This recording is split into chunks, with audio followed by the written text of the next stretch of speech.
Hello students, good evening. Previously we discussed meaning of production and factor of production. I explained only land in previous lecture, factor of production. Today we discuss other factor of production. मैंने अपने पिछले lecture में आपको उत्पादन क्या होता है और उत्पादन के साधनों के बारे में बात करी थी. उत्पादन के साधनों में भी मैंने आपको जो है भूमि के बारे में पूर्णतः समझाया था. आज हम रिमेनिंग जितने भी टॉपिक है उन फैक्टर्स है उनको हम डिस्कस करेंगे. इसके जस्ट बाद हम law of value and proportion next lecture में लेंगे. तो आप सब लोग घरों में धीरे धीरे जैसे टाइम मिले पढ़ते रहे और लेक्चर्स को आगे भी फॉरवर्ड करें, इसको सब्सक्राइब करें, लाइक करें और आगे बच्चों को भेज दें, क्योंकि एग्जामिनेशन तो होंगे, ये तो कंफर्म है. तो आज हम जो लेक्चर दे रहे हैं वो थ्योरेटिकल लेक्चर है, लेकिन ये कंपटीशन एग्जाम के लिए, सीए फाउंडेशन के लिए और दूसरे एग्जामिनेशन के लिए बहुत ज़्यादा इम्पॉर्टेंट है. मैं इसकी शॉर्ट समरी आपको दे रहा हूँ. संभव है, पॉसिबल है कि आपको लिखा हुआ थोड़ा कम दिखाई दे, तो मैं इसका आपको पीडीएफ यूट्यूब के साथ ही अटैच कर दूंगा, तो आप उसको देख लीजिएगा. तो आज जो नेक्स्ट फैक्टर ऑफ प्रोडक्शन है वो है लेबर. हिंदी में कहते हैं श्रम. एक्चुअली श्रम के बारे में सब लोग बहुत कंफ्यूज होते हैं. लेबर किसको कहें?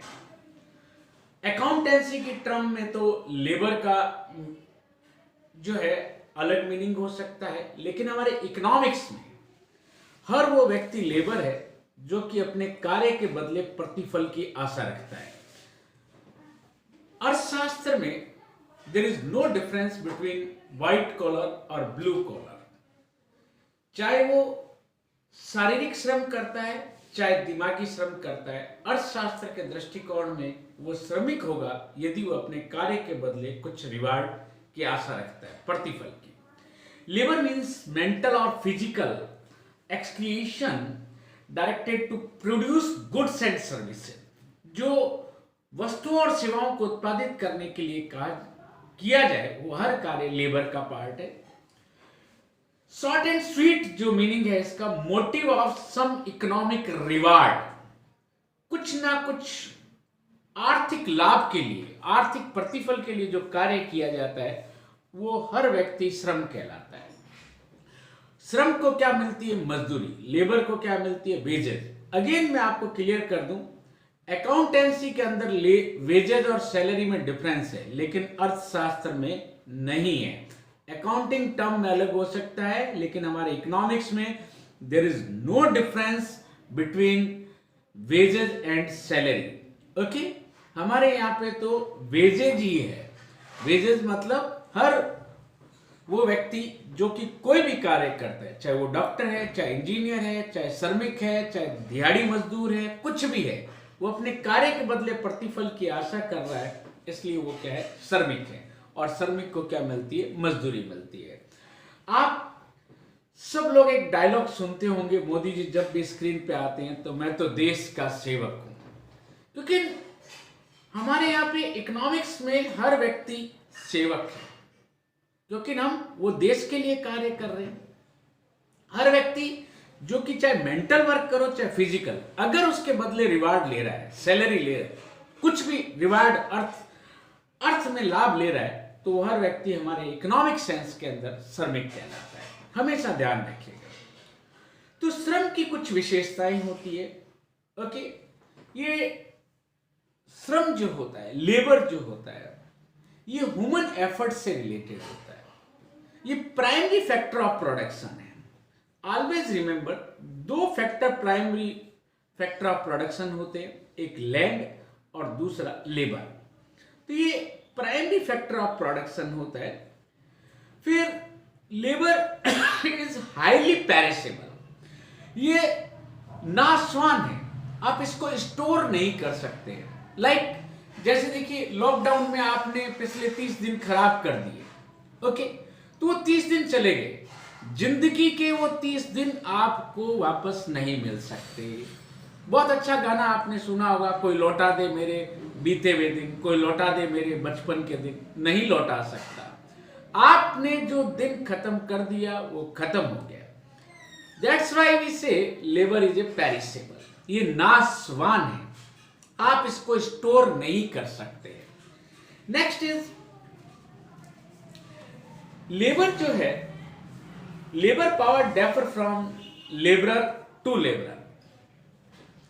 श्रमिक की कार्य क्षमता जो होती है श्रम से श्रम के अंदर भिन्नता होती है। एक और होता है, श्रम को श्रमिक से अलग नहीं किया जा सकता। हर व्यक्ति की लेबर पावर मतलब हर व्यक्ति की कार्य क्षमता अलग अलग होती है। कोई आदमी 10 घंटे काम करता है, कोई 12 घंटे करता है, कोई 3 घंटे काम करता है, कोई इंटेलिजेंट ज्यादा है, कोई कुछ और कार्य करता है। तो हर व्यक्ति की डिफरेंट डिफरेंट कैपेसिटी होती है। हो सकता है कि आप देखते हैं कि आप कोई क्वेश्चन 10 मिनट में कर लेते हैं, कोई बच्चा उसी क्वेश्चन को 20 मिनट में करता है, और कोई बहुत ऐसे होते हैं जो 3 मिनट भी नहीं लगाते, उससे कम समय में भी कर लेते हैं। तो it's different person to person.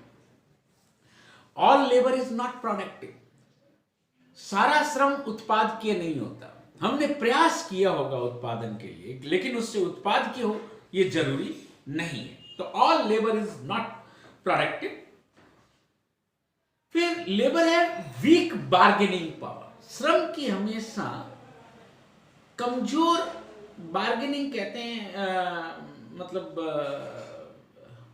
Bargaining power जो आप जिसका आप कहते हैं कम ले लीजिए ज्यादा ले लीजिए, बार्गेनिंग पावर हमेशा उसकी क्या होती है, कम होती है। ऑलवेज उसकी वीक बार्गेनिंग पावर होगी, क्योंकि लेबर को जो वर्क दे रहा है ऑब्वियसली वो उससे हायर है, चाहे वो एंटरप्रेन्योर है चाहे कोई और है, काम करा रहा है, इट मींस वो उससे कुछ ना कुछ बेनिफिट तो लेगा ही लेगा। तो वीक बार्गेनिंग पावर। कोई सोचता है कि अभी जैसे पिच्चई को आप सुनते हैं कितने करोड़ डॉलर का पैकेज मिला हुआ है, तो ऑब्वियसली अगर उसको इतना पैकेज मिला हुआ है तो उससे रिटर्न कुछ ज्यादा लिया जा रहा होगा। तो ऑलवेज लेबर है ऑलवेज वीक बार्गेनिंग पावर। फिर labour always work between rest and working hour. उसे चॉइस करना पड़ता है कि कितने घंटे मुझे आराम करना है और कितने घंटे मुझे कार्य करना है। इसी कारण से जो श्रम का पूर्ति वक्र होता है, सप्लाई कर्व ऑफ लेबर जो होता है, वो एक वेज रेट के बाद बैक बेंडेड हो जाता है, पीछे की ओर मुड़ जाता है। इसका मतलब होता है कि एक टाइम के बाद आप कितनी भी मजदूरी उसकी बढ़ा दीजिए, श्रम को आराम ही करना होगा। अगर मैं 10 घंटे काम कर सकता हूं तो मुझे कुछ ज्यादा पैकेज दिया जाए तो हो सकता है मैं 11 घंटे कर लूं, लेकिन आफ्टर 11th आवर मुझे रेस्ट की जरूरत होगी। तो हमेशा चॉइस करना पड़ता है कार्य और आराम के बीच में। इसीलिए लेबर का सप्लाई कर्व जो होता है after a time, okay, after wage rate it will be back bended. आप देख रहे हैं सप्लाई कर्व पीछे की ओर मुड़ गया है। तो ये कुछ एक जो है कैरेक्टरिस्टिक्स ऑफ लेबर थी। देन आते हैं हम कैपिटल पे, हिंदी में कहते हैं पूंजी। पूंजी वो फैक्टर है जो कि प्रोडक्टिव एक्टिविटी के लिए आवश्यक होती है। एक्चुअली पूंजी को बोलने से पहले, कैपिटल को बोलने से पहले आपको वेल्थ और कैपिटल का मीनिंग पता होना चाहिए। कैपिटल जो है वो पार्ट ऑफ द वेल्थ है, ऑलवेज रिमेंबर। पूंजी हमेशा वेल्थ का एक भाग है। Capital is always productive, wealth may be productive और may be not productive. Like सोचिए फॉर एग्जाम्पल कि मेरे पास एक पुरानी हवेली है, उसे अभी मैं कोई काम नहीं ले रहा, फॉर एग्जाम्पल है, नहीं मजाक कर रहा, ठीक है। तो अब वो हवेली मेरे अभी काम नहीं आ रही है, लेकिन उस पर कोई और आकर के कब्जा कर सकता है? नहीं, वो मेरी वेल्थ है। वो जिस दिन उस हवेली को मैं हेरिटेज होटल में कन्वर्ट कर दूंगा, वो किसका वर्क करना स्टार्ट कर देगी? कैपिटल का, क्योंकि वो प्रोडक्टिव एक्टिविटी में आ गई। तो हम कहते हैं capital is that part of the wealth of an individual और community which is used for further production of the wealth, जो आपकी संपत्तियों में वृद्धि कर दे, वो क्या कहलाती है? पूंजी। बहुत अच्छी लाइन मैंने हाईलाइट की है। Capital produce mean of production. Capital is produced mean of production. It's a man made instrument of production. ये मानव द्वारा निर्मित किया गया एक साधन है, टूल है। Then classification of capital, various type of capital, real capital and human capital. Real capital like buildings है, प्लांट्स है, ये सब part of the real capital. Human capital आपकी पॉपुलेशन है, उसमें स्किल्ड पॉपुलेशन जो होती है वो पार्ट है आपके एसेट्स। पॉपुलेशन हर देश की क्या होती है? एसेट्स होती है, मानवीय संसाधन जिसको हिंदी में कहते हैं। अब वो उत्पाद के भी हो सकते हैं और अनुत्पाद के भी हो सकते हैं। आज हर देश भारत की ओर क्यों देख रहा है? क्योंकि हमारे पास एक बहुत बड़ी पॉपुलेशन है जो कि बायर है, कंज्यूमर है, इसलिए हर देश हिंदुस्तान से दोस्ती रखना चाहता है। तो हमारे पास स्किल्ड लेबर भी है, डिफरेंट टाइप का मतलब ह्यूमन कैपिटल है। ओके, नेक्स्ट होता है individual capital and social capital. व्यक्तिगत एंड सामाजिक दोनों, बहुत ज्यादा उसमें नहीं है। Fixed and circulating. फिक्स्ड में इंडस्ट्री, बिल्डिंग, ये सब जो आता है। सर्कुलेटिंग स्टॉक इन ट्रेड जो होता है वो आएगा। Then tangible and intangible. तो इंटेंजिबल के अंदर आपका जो है रॉयल्टी है, आपकी गुडविल है, ये सब पार्ट ऑफ इंटेंजिबल है। देन एक बहुत इंपॉर्टेंट वर्ड होता है कैपिटल फॉर्मेशन। कैपिटल क्रिएट कैसे की जाएगी?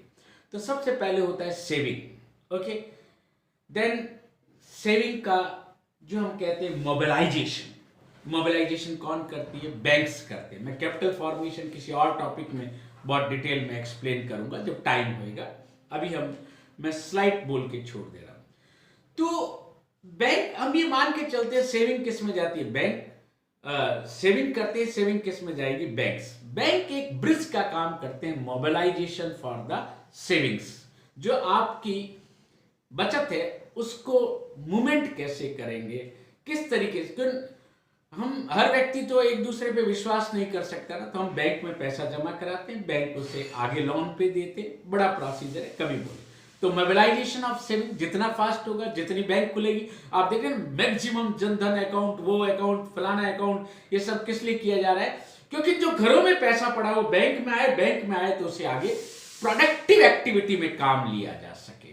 ओके, तिजोरी में पड़ा हुआ पैसा किसी काम का नहीं होता। वो 100 रुपए का नोट आज से 20 साल पहले भी 100 रुपए का था और आज भी 100 रुपए का है, केवल आप उसको देख करके अंदर रख दीजिए। लेकिन वही 100 रुपए अगर आपने, हो सकता है कि उस समय आपने रिलायंस का, आज से किसी आदमी ने 100 रुपए के शेयर खरीद लिए हो, उस समय 10 रुपए उसकी फेस वैल्यू हुआ करती थी। 20 साल नहीं, आज से करीब 35 साल पहले, एग्जैक्ट मुझे ईयर याद नहीं।